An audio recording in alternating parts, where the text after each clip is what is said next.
आप सब जानते हैं कि 28 तारीख को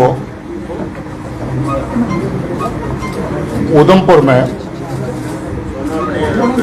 दो अलग अलग जगह पे बस में ब्लास्ट हुए थे। एक 28 की रात को लगभग 10:30 बजे और दूसरा 29 की अर्ली मॉर्निंग कोई 5:30 बजे के करीब दोनों ही जगहों पे बस स्टैंड थे और जो रात को पार्किंग होती बसेस की वहाँ पर बसेस उस वक्त लगाई गई थी। इत्फाकन ब्लास्ट के टाइम पे बस में सवारियाँ नहीं थी, मगर बगल में कुछ लोग एक दो जो बस में होते हैं उनको हल्की फुल्की लगी थी।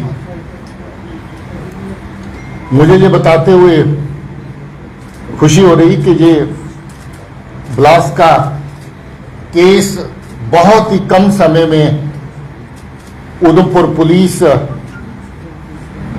के ऑफिसर्स ने एडीजी साहब की क़यादत में वर्कआउट किया है और इसमें जो दोषी है उसको पकड़ लिया गया है।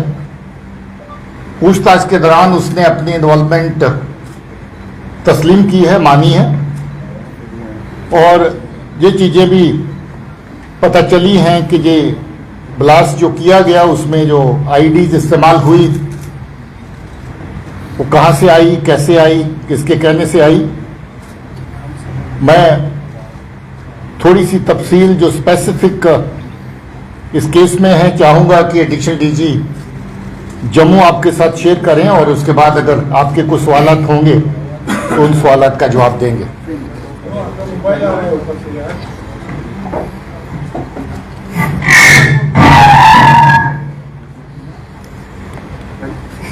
पिछले 6 महीने से ये देखा गया था कि आतंकी संगठन अपने पुराने कॉन्टैक्ट्स को रिवाइव करके उनका इस्तेमाल आतंकी गतिविधियों के लिए कर रहे थे। इसी सिलसिले में जैसा कि आप जानते हैं कि कुछ मॉड्यूल्स को पकड़ा गया था जिसमें पिछले उधमपुर ब्लास्ट के एक्यूज भी शामिल थे।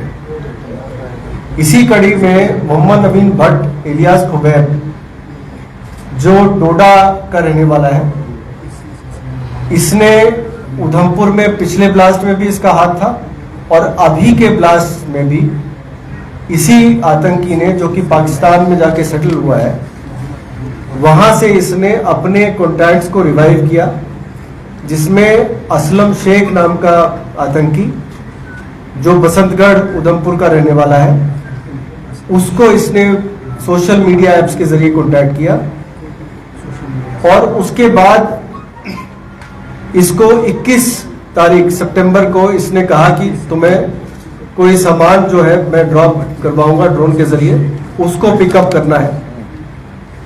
24 तारीख को 23 और 24 की दरमियानी रात को असलम शेख ग्यालचक के एरिया में आके खुबैब के कहने पे उसके बताए गए लोकेशन पे जाके आईडीज की कंसाइनमेंट पिक करता है, जिसमें 3 स्टिकी बॉम्ब्स और 4 दूसरे किस्म के नए किस्म के आईडीज उन्होंने भेजे थे। ये वो रिसीव करता है और अपने घर ले जाता है।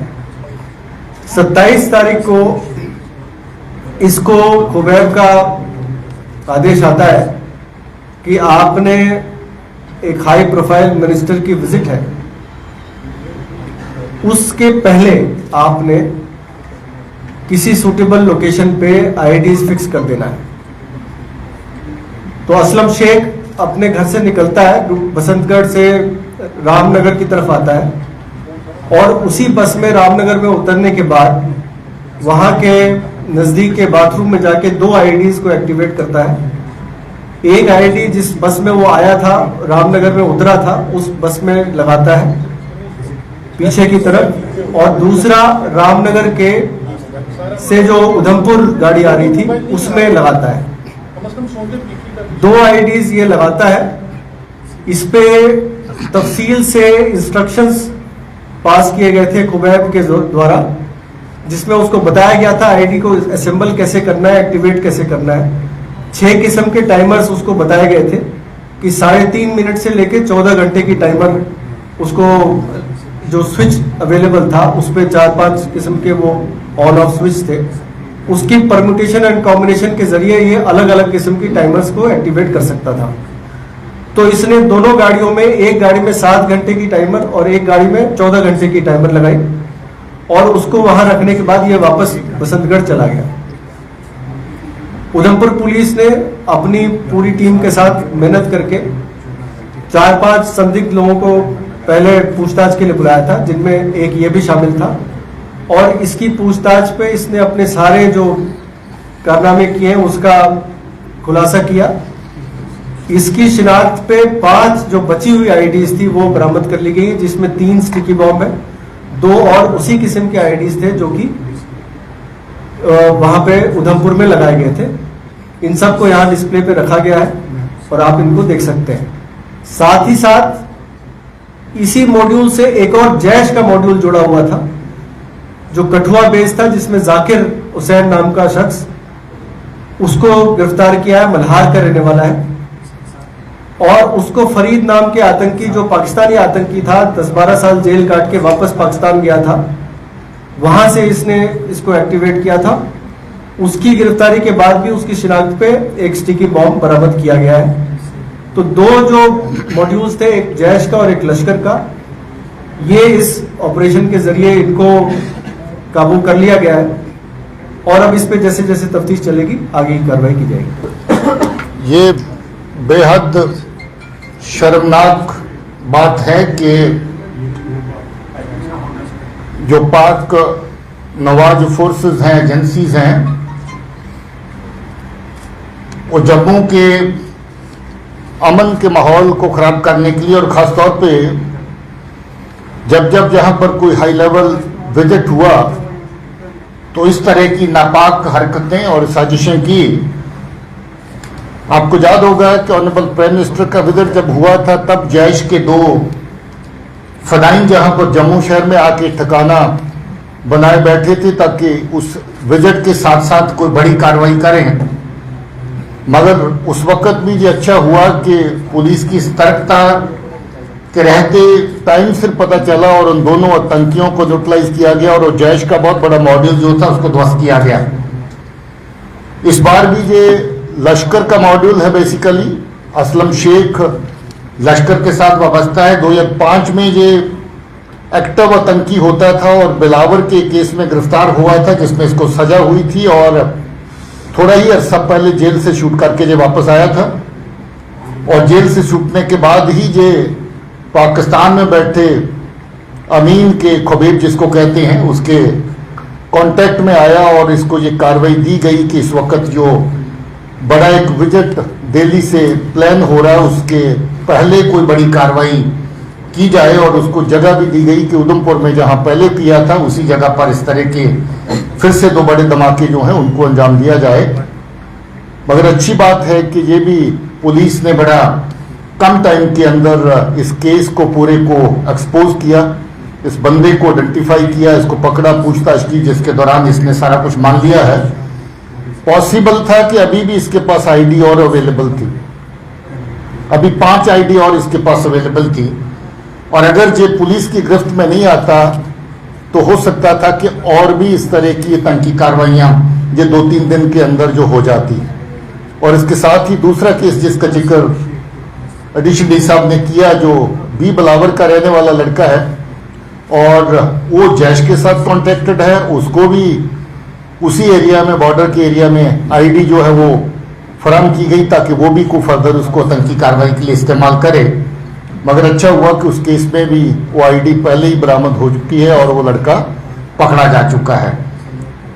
इस तरह की साजिशें जो नॉन स्टेट एक्टर्स जिनको कह करके लश्कर जैश के मॉड्यूल्स के थ्रू जम्मू के आसपास के एरिया में, जम्मू, उधमपुर, कटरा, राजौरी, पुंछ, जो पिछले जितने भी इंसिडेंट हुए, आप सबको पता है कि लगभग तमाम इंसिडेंट्स को पूरी तरह वर्कआउट कर लिया गया है। पहले भी जो तालिब हुसैन का जो मॉड्यूल था, एक वो बड़ा मतलब समझ लीजिए कि पूरी लेंथ एंड ब्रेड्थ जो आपकी जम्मू प्रोविंस की बनती है, रामबन तक, राजौरी, पुंछ की, उधमपुर की, सब जगह पे उसकी इन्वॉल्वमेंट थी। उसके बाद भी एक बड़ा मॉड्यूल जो जम्मू में बैठ करके जम्मू से ही चल रहा था, वो मॉड्यूल भी बस्ट किया गया। और अब जो तीसरा मॉड्यूल जो बड़े लेवल का, और चौथा वो जो फनाइन अटैक के लिए लोग आए थे, इस तरह की नकलो हरकत बार बार जहां पर होती है, ड्रोन का इस्तेमाल होता है और ड्रोन के जरिए से आईडी, रेडीमेड आईडी और वेपन जहां पर भेजे जाते हैं ताकि आतंकी कार्रवाइयां जम्मू के खित्ते में उनको एक्टिवेट किया जा सके। और इसके साथ ही कुछ सामान जहां से कश्मीर की घाटी में भी पहुंचाया जाता ताकि वहां के आतंकी जो वहां पर जो दहशतगर्द एक्टिव है उनको सामान पहुंच सके। सो ये वाकया में शर्मनाक वाक़ा है और इस तरह के वाक़ात के ऊपर पुलिस ने बड़ा जल्द काम किया है। मैं अपनी पुलिस की टीम को मुबारकबाद देना चाहता हूं। इसमें एडीजी साहब, इनके साथ डीआईजी, एसएसपी और नीचे जो टीम खासतौर पे एसडीपीओ जो इलाके के हैं, उनकी टीम ने बहुत अच्छे से तफ्तीश करी और इस केस को पूरे को निकाला है। डीजी साहब, आज पुलवामा में भी एक आतंकी हमला हुआ है जिसमें एक जवान शहीद हुआ है और एक जवान इंजर्ड हुआ है, क्या कुछ तफसील है आप शेयर कर पाएंगे? देखिए, पिछले एक हफ्ते से हम लोग लगभग 4 कामयाब ऑपरेशन कश्मीर घाटी के अंदर कर चुके हैं। उसमें जैश के, लश्कर के दहशतगर्द जो हैं उनको एलिमिनेट किया गया है। ये जो अभी आज की घटना हुई, इसमें उस वक्त हमारे डीएसपी हेडक्वार्टर एक नाका की इंस्पेक्शन के लिए एक जो सीआरपी और पुलिस का नाका था वहां पर पहुंचे थे और किसी गली की तरफ से उस वक्त फायर आया जिसमें जावेद अहमद डार नाम के एसपीओ हमारे जो हैं वो शहीद हुए। हम लोग पहचान लगभग कर चुके हैं, उसमें पता चल चुका है कि क्या है, अभी शेयर करेंगे, मगर उसके लिए ऑपरेशन जारी है और मुझे उम्मीद है कि जल्द ही इसको भी खत्म करेंगे। हाँ, ये भी हो सकता है कि इसका ताल्लुक भी वीआईपी विजिट को लेकर के ही हो, क्योंकि इस तरह की करतूतें जैसे मैंने पहले कहा कि वो करते हैं जब भी ऐसा विजिट होता है, पॉसिबिलिटी है कि उसके साथ जोड़ करके इस इंसिडेंट को देखा जाए। So can we say that DG, this Home Minister visit was on terror radar, and what is terrorists trying to achieve by carrying out these attacks?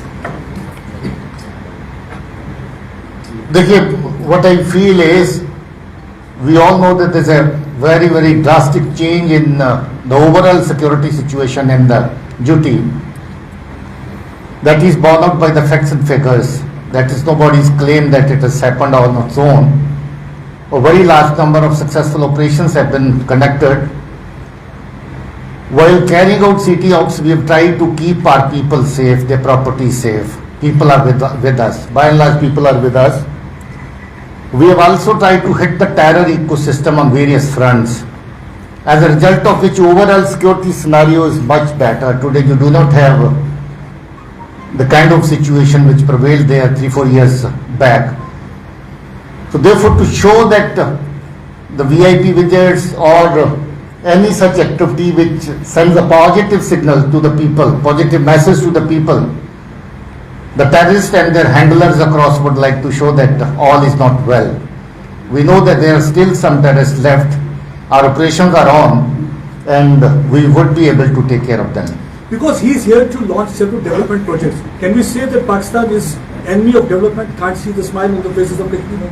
They are trying to target. Absolutely, you are right. Pakistan is an enemy of development, is a lover of destruction. That is what they have done for the last 30 years, over 30 years. They want like any developmental activity to happen. They want like people to heave a sigh of relief and lead a normal life.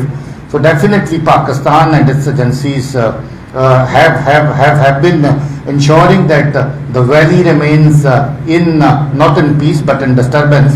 But now that things are better, things are improving every day. So therefore, definitely I would say that that is the purpose behind this kind of acts. That in this case also, in the Udhampur twin blast case also, weapons were smuggled through drones. Sir, it's a huge challenge for the security agencies. We understand that many steps have been taken to counter the drone menace. Sir, what else will be done? Because time and again we have seen that weapons are being transported and even drugs are being smuggled to ruin the future of youth of Jammu and Kashmir. What are the steps being taken to counter this threat? See, the one thing that has been very, very favorable to us is that we have got a lot of int available with our police and our int agencies working here. And that is why we've been able to successful to bust so many modules who are indulging in weapon smuggling through the use of drone. one single case over 30 sorties were received by a particular person, and that case, that module was busted. Similarly, most of the sorties which were planned to carry out terror attacks, ready-made IDs were sent from across. Police and the security forces and the intelligences and information, we were able to intercept most of them. I think as a technology, we are working to ensure that we have better countermeasures on ground, but as of now, whatever has been done in terms of our surveillance devices that we have and our human int and other technical int, we've been able to thwart most of their attempts. We would like to do more in this regard, and we are working on it. Sir, yesterday the Jammu and Kashmir Police and the Punjab Police carried out an operation in Poonch wherein a drug racket was busted. Sir, we have seen in the recent past that there are attempts being made to revive terrorism in Punjab. So have you been able to find any connection between Khalistani terrorists and the terrorists operating in Jammu and Kashmir so far, sir? Would you like to comment on this Khalistani terrorists and JK terrorists? So far, during investigation of any case, there is no definite link of Khalistani terrorists with the terrorist operating here. But yes, there are intelligence inputs which indicate a possibility towards that, and we are investigating that also. Terror funding part, definitely there is a very strong link between what has been happening in Punjab and what is happening in JK. Most of our terror organizations, terror outfits were getting funding from the narco trade that happens via Punjab as well. So that kind of connection between the operatives in Punjab and operatives in J&K has been seen. But generally the handlers across in Pakistan seem to be common in both the cases. They are the ones who control the operations in Punjab and this side, but there is no direct linkage as of now which has come in any of our investigations. Sir, एक सवाल one terrorist was killed in Shopian, LED. Yeah, the terrorists, couple of days back we had launched another operation in Shopian. This fellow was able to escape that day, and today we again had hint about him, and that operation was successful. Shopian police launched an operation and they've been able to eliminate him. So that guy belongs to Lashkar-e-Toba and he's a local militant from that area. Sir, एक ex-militant की बात की आपने. Apart from sticky bomb, what are the new kind of IEDs recovered from that? कहेंगे? There are three types of sticky bombs which have been recovered. Sticky bomb is basically a bomb which has a magnet. So there are three kinds of such bombs which have been recovered so far, from small to big. Apart from this, there are some other new types of bombs which have been used this time, and the details of it which will be given to you just after the press briefing. You can see it yourself. The shape and kind is available. That would be on display outside. Sir एक सवाल x-militants पे आपने कहा कि इसमें भी x-militant जो है वो इन्वॉल्व है. तालिब हुसैन के टाइम पे भी हमने देखा था कि एक्स-मिलिटेंट ही इन्वॉल्व था. ठीक है, उसका वो काफ़ी टाइम से ठेकेदार भी था. और एक्स-मिलिटेंट्स को लेकर किस तरह से आपकी जो नीति है, क्योंकि एक्स-मिलिटेंट्स हम देख रहे हैं कि वो इससे बड़ा एक्टिव हो रहे हैं. और जम्मू प्रोविंस की बात करें वो काफ़ी एक्टिव हो रहे हैं. उसको लेकर पुलिस जो है वो किस तरह से इस पर काम कर रही है?